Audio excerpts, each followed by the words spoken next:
Strategy games reward smart decisions, not fast reflexes. From intense tactical battles to massive wars fought on a grand scale, these are the best strategy games you can play right now, titles that test your planning, creativity, and ability to outthink the enemy. When Gears Tactics was revealed, it didn't immediately feel like a natural fit. The main series thrives on real-time chaos, so a turn-based spin-off raised doubts. Those doubts fade quickly once the systems click, and the game shows how well this format fits the Gears universe. Set years before the original Gears of War, the story follows Gabe Diaz leading a squad against Ukon, a geneticist creating new locust threats. The narrative is simple but well-paced, supported by strong cutscenes and believable character interactions. Gameplay centers on turn-based tactical combat with a clear Gears identity.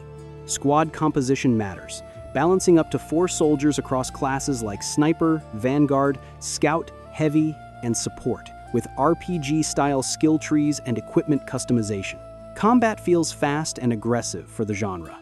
Executions restore action points, encouraging risky plays and multi-kill turns. Smaller maps and quick enemy phases keep tension high, while classic mechanics like chainsaw executions preserve the brutal tone. Enemy variety steadily pushes players to adapt, and boss fights add unique mechanics. The main weakness is the mission structure. Mandatory side missions reuse environments and add little to the narrative. Artistically, environments and cutscenes stand out, though technical issues like low-resolution textures and weak effects appear.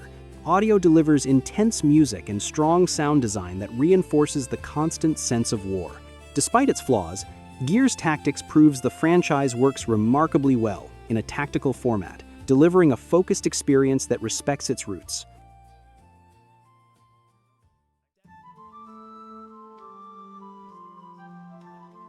Civilization VII is the newest entry in the classic strategy franchise, modernizing the formula without losing its identity. You still guide a civilization from early history to the modern age, balancing expansion, warfare, culture, science, and diplomacy, but now with meaningful structural changes. The biggest shift is the freedom to mix leaders and civilizations. Historical figures are no longer tied to specific nations, allowing unusual combinations that encourage experimentation. Another key change is the division into 3 shared eras: Antiquity, Exploration, and Modern, which all players progress through together. Each transition partially resets progress, preventing early dominance and keeping matches unpredictable. Gameplay remains turn-based on a hex grid, with cities generating familiar resources like science, culture, gold, and production.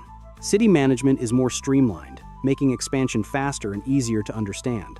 Combat and exploration follow classic civilization rules, while unit variety and technological progression still provide depth. Despite its complexity, Civilization VII is approachable.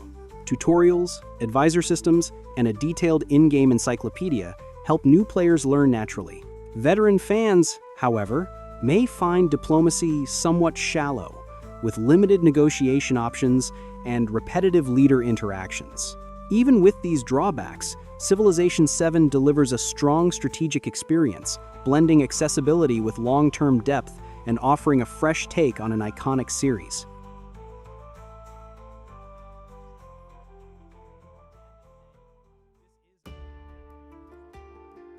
The gods are dead.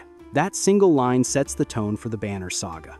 This is a tactical RPG wrapped in beautiful, hand-drawn art inspired by Scandinavian landscapes, but beneath that beauty is a bleak, cynical world. It shares tactical DNA with Fire Emblem, yet its mood feels closer to The Witcher 3. The story follows groups of refugees fleeing the Dredge, ancient stone giants threatening what remains of civilization. You lead caravans across a dying land, constantly forced to make hard choices, punish a troublemaker, risk scarce supplies, or sacrifice morale to survive. These decisions directly affect resources, loyalty, and whether characters live or die. Resource management is unforgiving. Reputation replaces gold and is used to buy food, equipment, and promote units. Strengthening your army might leave your people starving, forcing you to constantly weigh survival against power. Combat uses a grid-based system familiar to fans of Final Fantasy Tactics, but with clever twists. Armor and health are linked, Motivation allows extra actions, and damaging health also reduces enemy attack power, making every decision tactical and tense. Death is where the game truly hits hardest. Characters may survive combat only to die permanently due to a single narrative choice. These consequences carry across the trilogy. In the end, the Banner Saga isn't defined by its battles, but by the weight of leadership and the cost of every decision.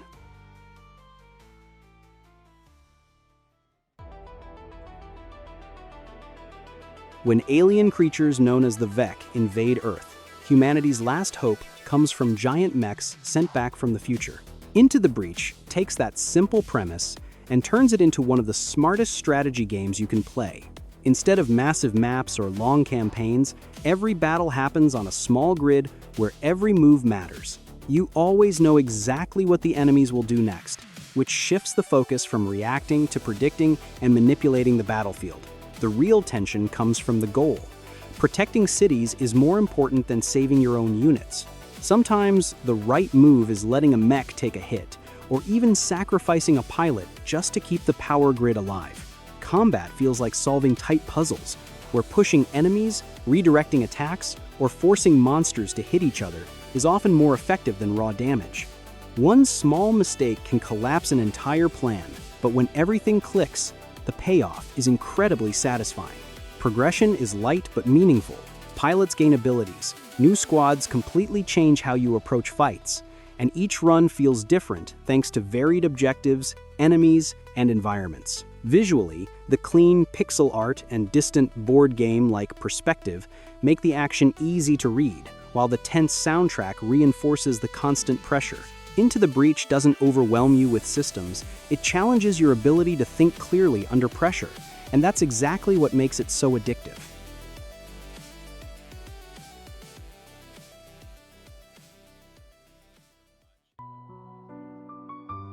Set on the brutal Eastern Front of World War II, Company of Heroes 2 is a real-time strategy game that values survival and positioning over sheer numbers. Instead of rushing the enemy, every battle demands careful use of cover, smart unit placement, and constant adaptation to changing conditions. Infantry squads are fragile, vehicles are deadly but exposed, and a single mistake can turn the tide of a fight. One of the game's most distinctive features is its dynamic weather system. Blizzards can freeze soldiers, stall tanks in deep snow, and reduce visibility, transforming battles into tense, slow-paced struggles where timing and awareness matter as much as firepower. The campaign takes a darker, more controversial approach to storytelling, focusing on moral ambiguity, sacrifice, and the cost of command. While divisive, it reinforces the game's oppressive tone. Skirmish and multiplayer modes are where the experience truly shines, offering deep faction variety, strong unit identity, and tactical depth that rewards map control and experience. Even today, Company of Heroes 2 stands as one of the most intense and demanding RTS games you can play, built around smart decisions, battlefield control, and enduring pressure rather than brute force. Songs of Conquest brings classic turn-based strategy back into focus, mixing kingdom management, tactical combat, and light RPG systems into a modern experience. Inspired by Heroes of Might and Magic 3, it builds on that foundation with faster pacing and a strong identity of its own. You explore a fantasy world on hex-based maps, gathering resources, recruiting armies, and expanding cities while commanding powerful heroes known as bearers. Combat happens on compact tactical battlefields where positioning, terrain height, and unit composition are crucial. Splitting troops, timing attacks, and choosing when to cast spells can completely change the outcome of a fight. Magic is one of the game's most distinctive mechanics. Spells are fueled by the types of units in your army, forcing smart planning when building forces. City management adds another strategic layer, with limited space pushing careful expansion instead of building everything at once. What stands out most is the balance between accessibility and depth. It starts approachable, but quickly demands adaptation, especially once enemy bearers begin roaming the map. Visually, the pixel art is beautiful, with detailed environments and stylish combat animations. Even in early access, Songs of Conquest feels polished and confident. With smart systems, strong tactical gameplay, and striking presentation, it already earns a spot among the best modern turn-based strategy games available today.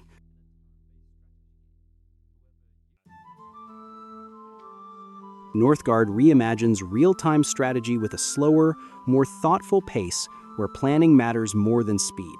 Instead of constant battles, the focus is on survival, expansion, and smart management in a harsh world inspired by Norse mythology.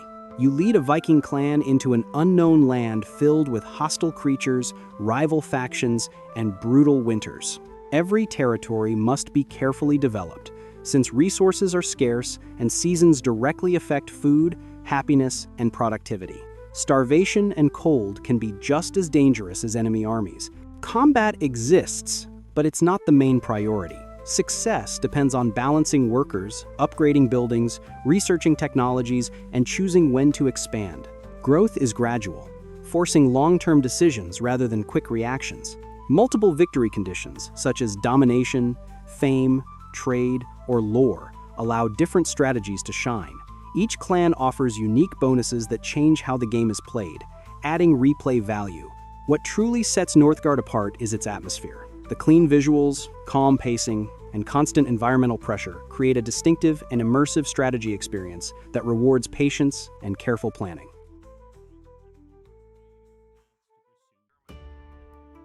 Hearts of Iron 4 is a grand strategy game that puts you in control of an entire nation on the brink of World War II, focusing less on individual battles and more on the massive machinery behind a global conflict. Instead of micromanaging squads, you manage politics, industry, diplomacy, research, and military logistics on a continental scale. Every decision has long-term consequences. What you choose to research determines how modern your army will be years later. How you shape your economy decides whether your factories can sustain a prolonged war. Even internal politics matter, as ideologies, national focuses, and alliances can completely change the course of history. Combat itself is deep but indirect. You design divisions, manage supply lines, control air superiority, and plan naval dominance, while generals execute your strategies across massive fronts. Poor logistics can collapse an entire offensive faster than enemy fire. One of the game's strongest aspects is its freedom. You can follow history closely or rewrite it entirely, turning minor nations into superpowers or pushing the world into unexpected ideological paths. It's complex, demanding, and sometimes overwhelming. But for players who enjoy deep systems and long-term planning, Hearts of Iron 4 offers one of the most detailed and absorbing strategy experiences available today.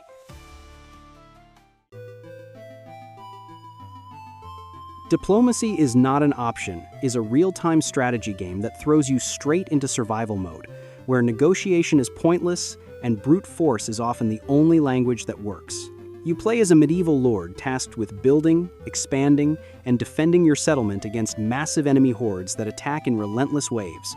At its core, the game mixes classic RTS base building with strong tower defense DNA. You gather resources, manage your economy, research upgrades, and construct walls, traps, and defenses while preparing for invasions that can involve thousands of enemies on screen. Positioning matters a lot, and a poorly planned choke point can mean collapse in seconds. Combat is chaotic, but deeply strategic. You control armies in real time, deploy units where pressure is highest, and rely heavily on fortifications, artillery, and terrain. Retreating or playing safe rarely works. The game constantly pushes you to optimize, expand, and harden your defenses. What sets Diplomacy is Not an Option apart is its scale and tone. It embraces overwhelming odds, brutal losses, and the feeling that every victory is temporary. It's demanding, unforgiving at times, but highly satisfying for players who love pressure-heavy strategy and smart planning. Homeworld Remastered revives one of the most unique strategy games ever made, and it still stands apart from everything else in the genre. Instead of flat maps, this is a full 3D real-time strategy game set entirely in space, where positioning, distance, and vertical movement are just as important as firepower. You command a persistent fleet made up of fighters, corvettes, frigates, and massive capital ships. Losses carry real weight, since destroyed units do not return between missions. Every engagement forces careful planning, as enemies can attack from any direction in open space. The campaign follows the Kushan people on a journey to reclaim their lost homeworld, told through minimalist cutscenes, atmospheric narration, and an iconic soundtrack. The remastered edition enhances visuals and effects, while preserving the original tone and pacing. Combat is slower and more tactical, rewarding smart formations and long-term decisions over fast reactions. Homeworld Remastered remains a rare blend of strategy, scale, and emotion, a true classic that still feels distinctive today.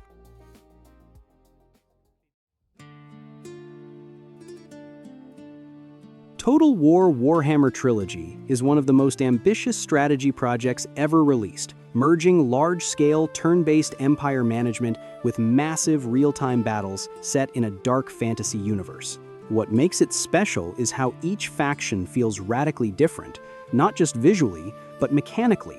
On the campaign map, you manage cities, diplomacy, economy, corruption, and long-term expansion. In battle, thousands of units clash at once, with infantry lines, cavalry charges, flying monsters, artillery, magic, and legendary heroes all sharing the field. Positioning, terrain, morale, and unit matchups matter as much as raw numbers. Across the trilogy, the combined Immortal Empires map turns the experience into a colossal sandbox where dozens of races coexist: disciplined human armies, endless undead hordes, savage orcs, Ratman empires, demons, and godlike champions. Each campaign introduces unique mechanics that completely change how you play. It's a slower, more deliberate strategy experience that rewards planning and adaptation, offering unmatched variety and scale. Few strategy games deliver this level of spectacle, depth, and replayability in a single package. If you enjoy strategy games that reward planning, creativity, and tough decisions, these titles still stand strong today. Let me know which one you're playing right now, and which strategy game you think everyone should try at least once.